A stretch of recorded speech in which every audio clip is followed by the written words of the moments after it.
Este programa é livre para todos os públicos.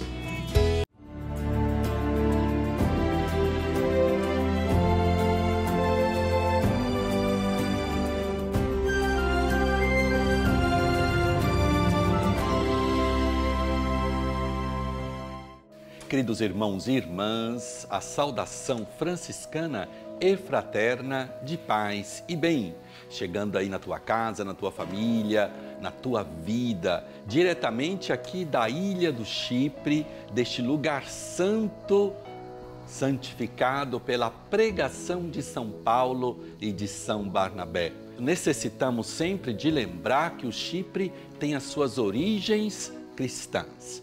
Já do tempo dos Atos dos Apóstolos, são 3 capítulos dos Atos dos Apóstolos dedicados à missão de São Paulo, de São Barnabé, que era cipriota, aqui na ilha do Chipre.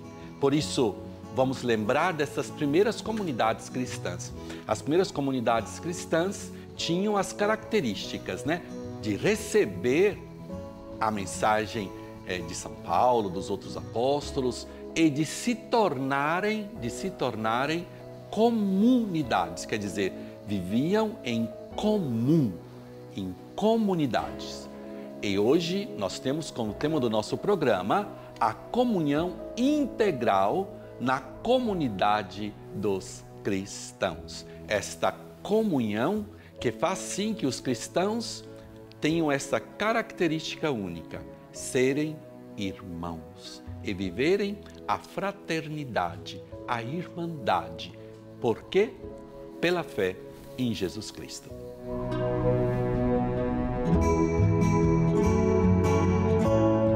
E a pergunta é sobre São Barnabé. São Barnabé é um exemplo de desprendimento material no segmento de Jesus? Não somente São Barnabé, como todos os apóstolos. Uma das características do discípulo é o desprendimento. Nós encontramos esta característica comum em São Paulo que trabalhava com suas mãos, São Paulo que queria somente o necessário para se alimentar e dizia: eu quero também trabalhar, eu quero contribuir para o meu mantimento. Isso é muito bonito. Em São Paulo, o mesmo São Barnabé. Homens trabalhadores, homens totalmente desprendidos daquilo que é material. Eu vou ter o necessário para a minha missão. E nós temos na igreja os ministros que são convidados a esta imitação de Cristo. Todos somos convidados a vivermos a pobreza evangélica, o desprendimento evangélico. E São Barnabé nos ensina isto. Ele viveu toda a sua vida desprendido para o anúncio da palavra. Era um judeu que estava em Jerusalém, conheceu e aceitou Jesus no início da igreja, próprio no início, estamos no início dos Atos dos Apóstolos, se tornou discípulo de Jesus antes de São Paulo. É interessante porque é Barnabé que introduz São Paulo na comunidade de Jerusalém, que tinham medo, porque São Paulo era um perseguidor dos cristãos. E São Barnabé introduz São Paulo na comunidade, diz: olha, ele é um dos nossos, ele está pregando no nome de Jesus, ele teve um encontro com o nosso mestre, ele é um de nós. Por isso, São Barnabé o introduz e São Barnabé também convida São Paulo para vir para a ilha do Chipre para anunciar nas sinagogas, nos judeus que estavam aqui, que viviam aqui. Por isso, São Barnabé é totalmente desprendido. Ele vai para Jerusalém, ele vai para a Síria, ele está com São Paulo, ele vai somente no momento que ele teve um pequeno desentendimento com São Paulo. Isso é muito interessante porque é humano entre eles, e São Paulo queria que São Barnabé o seguisse na missão também de outros anúncios, e ali se desentenderam por um outro irmão. E São Barnabé, sem polêmicas, sem problemas, ficou anunciando aqui no Chipre e disse para São Paulo continuar, que ele escolheria ficar na ilha do Chipre e não acompanhar São Paulo. tom totalmente desprendido, mas não era de polêmica. Por isso, a característica de São Barnabé é a paciência e a espera. Esperar os tempos de Deus, esperar os momentos. E assim caracterizou a missão cristã aqui na Ilha do Chipre, pelo nosso grande São Barnabé. Totalmente desprendido. E esta característica que vem impedido a todos aqueles que querem seguir Jesus, em modo especial os sacerdotes. Nós que somos padres mais religiosos, os que são franciscanos, salesianos, os que são jesuítas, eu não vou falar todos os nomes dos institutos religiosos e nas ordens religiosas, carmelitas, beneditinos, e aqui podemos, desculpe se eu esqueci a tua ordem, você tem um irmão, um sacerdote que me escuta, um religioso, mas todos os religiosos temos o voto de pobreza. Os padres diocesanos, quer dizer, aqueles que não pertencem às ordens religiosas, são chamados à pobreza evangélica. Todos somos chamados à radicalidade do desprendimento. Isso é importante. O povo de Deus espera isso de nós. Uma mensagem para nós padres: atenção, atenção com a questão dos bens materiais. Mas não somente para os padres, para os religiosos, para todos. A característica do discipulado de Jesus é ser desprendido. A característica do discipulado de Jesus é ser totalmente dependente de Deus. A consequência da nossa escolha evangélica da pobreza é que nós ficamos assim, confiando somente nele. Ele é o meu Deus e o meu tudo, como dizia São Francisco. Nele eu tenho toda a minha confiança. Não me irá faltar nada. Eu gostaria só de terminar com uma linda testemunho. São Francisco dizia que os frades deveriam comer de tudo e não ia faltar nada. Realmente, nenhum frade na história da nossa ordem morreu de fome. O único que tentaram foi São Maximiliano Maria Kolbe, não? Que deixaram ele sem comer e não morria. Tiveram que dar uma injeção para matar. Quer dizer, de fome nós padres não morremos, os religiosos não morremos. Aí quem vive da providência de Deus não mora de fome. Nunca ouvi falar, porque Deus cuida de nós. Isto é o significado profundo de pertencer a Deus.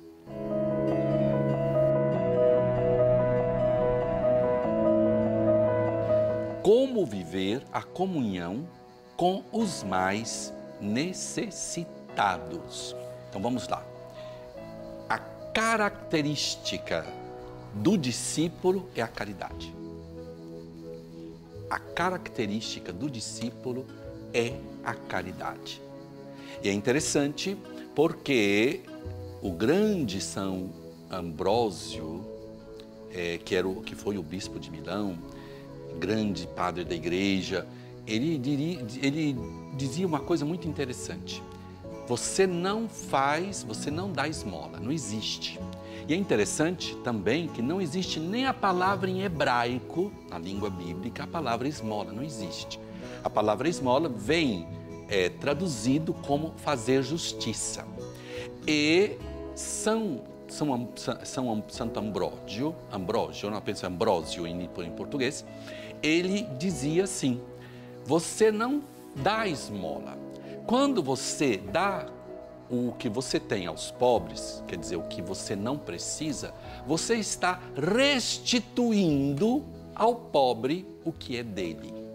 Então não é, eu vou fazer uma caridade. Nós não fazemos caridade. Você restitui ao pobre aquilo que pertence a ele. Não é palavras de Padre Bruno, é a palavra do Santo Ambrósio, grande pai da igreja, do início do cristianismo. Estamos aí na cidade de Milão, no tempo que o império tinha se tornado cristão e estavam as comunidades cristãs da Itália, de Roma, e estava com aquele entusiasmo no conhecimento de Jesus. E nós precisamos viver podemos dizer, esta comunhão com os mais necessitados. A comunhão com eles. Como se vive essa comunhão? Devolvendo o que a eles pertence.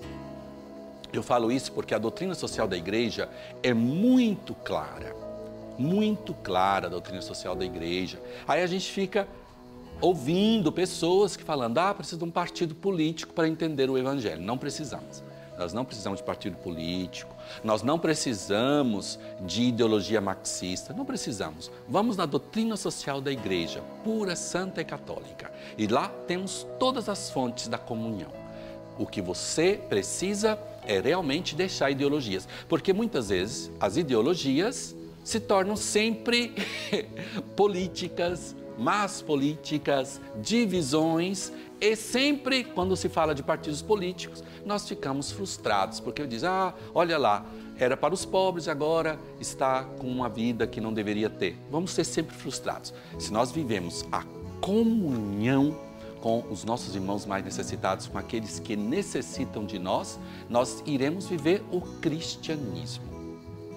Chamo a atenção, repito, o que você tem a mais, que não te serve, não te pertence.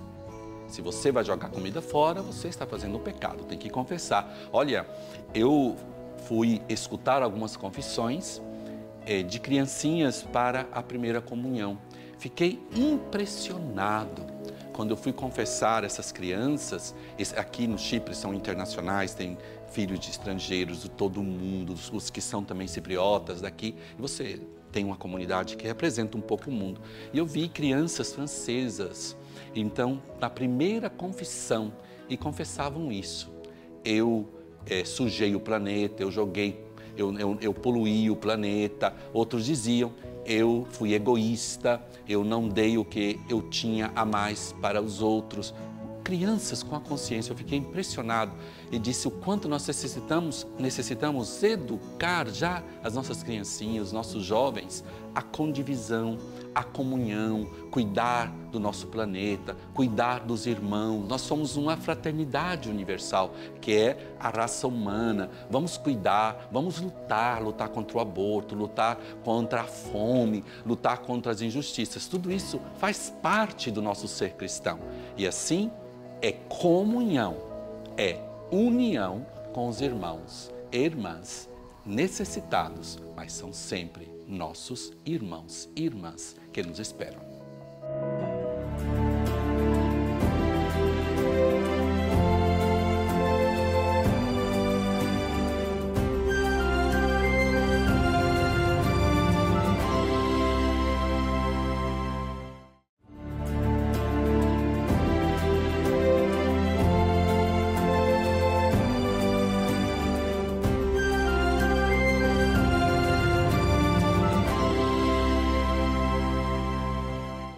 Um cristão pode ser rico? Aí vamos lá, vamos responder. A igreja é a mãe de todos, disse o Papa Francisco, e afirmou muito forte durante a Jornada Mundial da Juventude, onde ele dizia, todos, a igreja é o lugar para todos. Ele insistiu muito. Então a igreja não exclui, não é a condição social que vai dizer se você pode ou não participar da igreja. Certamente, a igreja, na sua história, teve pessoas, muitas pessoas, muitos irmãos e irmãs que tinham bens materiais, reis e rainhas. E se tornaram até franciscanos. Nós temos reis que deixaram de ser reis para serem frades, para entrar na ordem dos franciscanos. Nós tivemos sempre mulheres, rainhas, duquesas, pessoas de bens materiais que deixaram tudo, usou todos os seus bens materiais para ajudar os pobres em muitas etapas da igreja, não? Quem conhecia, construíam hospitais, construíam escolas. Nós temos assim muitos exemplos. Eu não quero começar a dar exemplos aqui, porque senão vou esquecer alguns, porque são muitos, de mulheres, senhoras que eram muito ricas e que viveram o cristianismo com radicalidade. Na Ordem Terceira nós temos muitos exemplos. Por isso, o ser rico não é um impedimento, não. O que é o impedimento? É o ser apegado aos bens materiais. É ter o foco nos bens materiais, idolatrar os bens materiais. E é muito fácil nós entendermos isso, porque tem pessoas que têm até pouco, mas são totalmente idólatras das próprias coisas que tem, né? Você vai ver, vai tirar aí alguma coisa de alguém. Por isso, um exemplo bem e bonito de um grande pai espiritual que nós tivemos em Jerusalém. Ele sempre nos ensinava, a nós, jovens franciscanos, a nunca escrevermos os nossos livros, o livro do ou de quem. Ele dizia sempre se, ele dizia, não, a serviço de. Quer dizer, não é teu, pode servir para um outro. Ele nunca dizia, roubaram um livro meu. Precisava, deixou, não ficar apegado. Tem pessoas aí que perderam amizade por um livro. Não me devolveu o meu livro. Não, pegou minha roupa e não devolveu. Aí depois dizemos, não, eu sou cristão, mas não mexer nas minhas coisas. Ninguém toca as minhas coisas, ninguém vai mexer nas minhas coisas. Mas você é rico? Não sou rico, mas está lá, apegado no pouco. Por isso não é a quantidade de coisas que nós temos, é o quanto nós idolatramos as coisas materiais. E encontrei pessoas que se dizem não ter nada, mas o pouco que tem ninguém pode nem mexer, não condivide, não partilha. O meu carro sou eu, ninguém mexe, a minha esposa não pode usar meu carro, né? O meu esposo. Então, são todas pessoas que pensam que o bem material é a coisa mais importante. Eu conheci pessoas até não muito ricas que tinha lá o seu carrinho, né? Que não era o melhor, mas estava lá de manhã limpando, à tarde limpando. Eu passei brincando uma vez com um senhor que estava lá limpando esse seu carro. Eu disse, mas o senhor é carinhoso com a sua esposa, assim como você é com o seu carro, todo dia limpando. Eu via que estava todo dia limpando, né? Ele olhou para mim assim, disse, mas assim... Eu sabia, né, que não é uma pessoa, não era muito carinhoso com a sua família, era muito... Então, nós podemos ser apegados às coisas materiais. Pode ser o último lá, o fusquinha, você está lá pensando que é o teu tudo. O nosso tudo é Deus. E nós tivemos, sim, na história da igreja, pessoas ricas que eram desprendidas. E tivemos pessoas que com o seu pouco, abandonou famílias. Por isso, não é a quantidade. E a igreja realmente é para todos. Não vamos ficar julgando as pessoas, não vamos ficar julgando quem tem, quem não tem. Inicie a partilhar o que você tem. Inicie a dar o que você tem a mais, que não te pertence, como dizia Santo Ambrósio, o grande padre da igreja, aquele que necessita. E assim, vamos ver que os bens materiais podem até nos ajudar e devem nos ajudar para a missão, para a evangelização. E sermos sempre mais desprendidos, porque quando vamos para o céu, quando nós partimos desta terra, todos sabemos, nada levamos.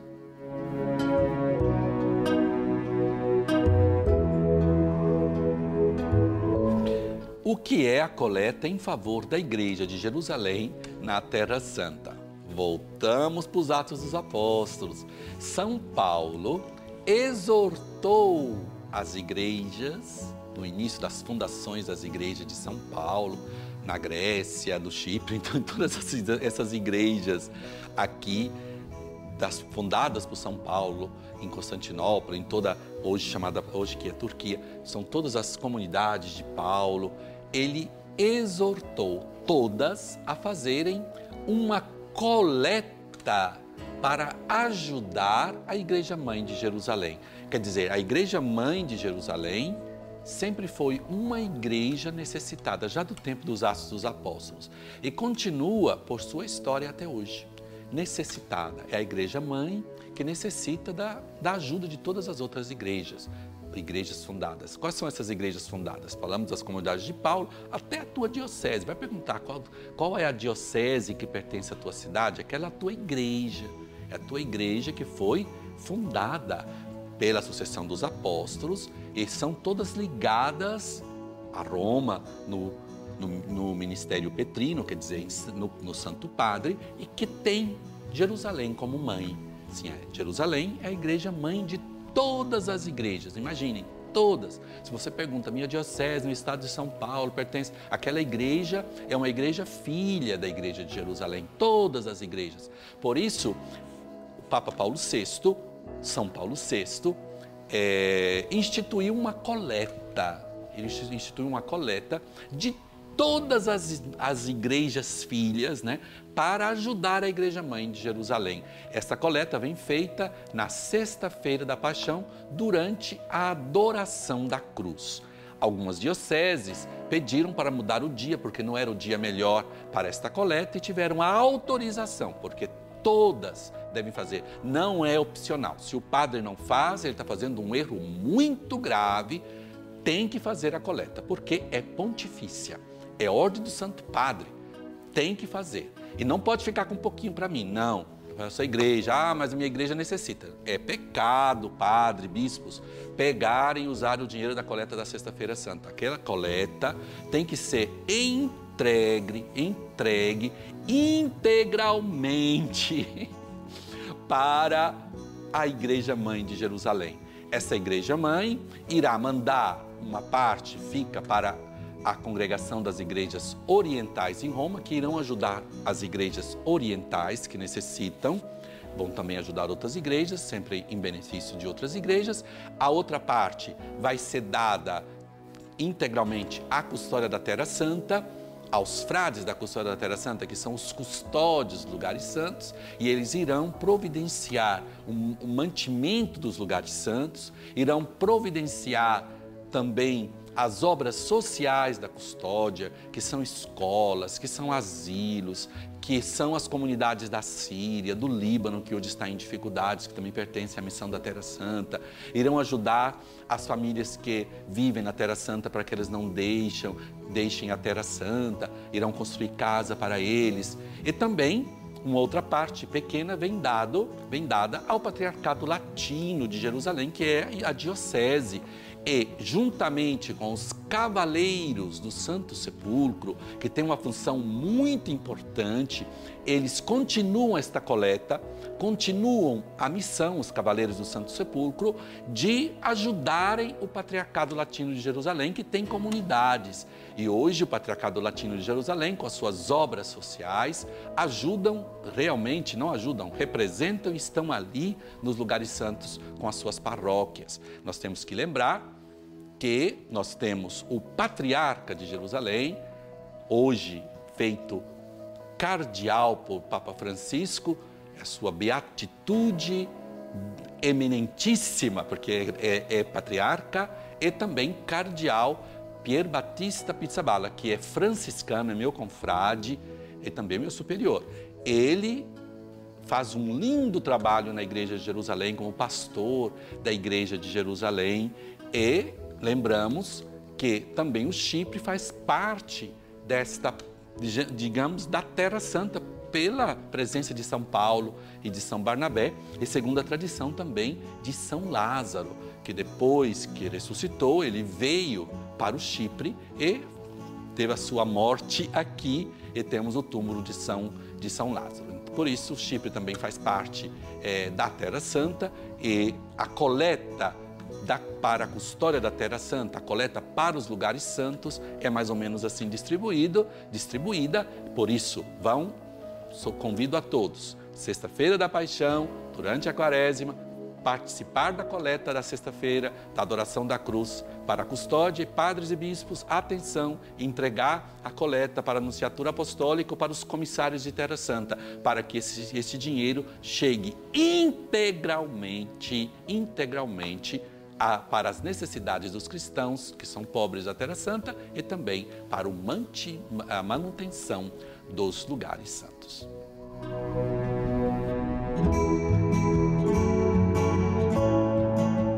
Com o coração totalmente abandonado em Deus, com o coração totalmente habitado pelo Espírito Santo, nós rezamos. Vamos rezar com a palavra de Deus dos Atos dos Apóstolos.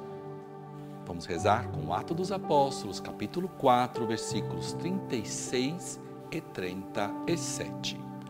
Assim, José, a quem os apóstolos deram o sobrenome de Barnabé, que quer dizer filho da consolação, levita, natural do Chipre, possuía um campo.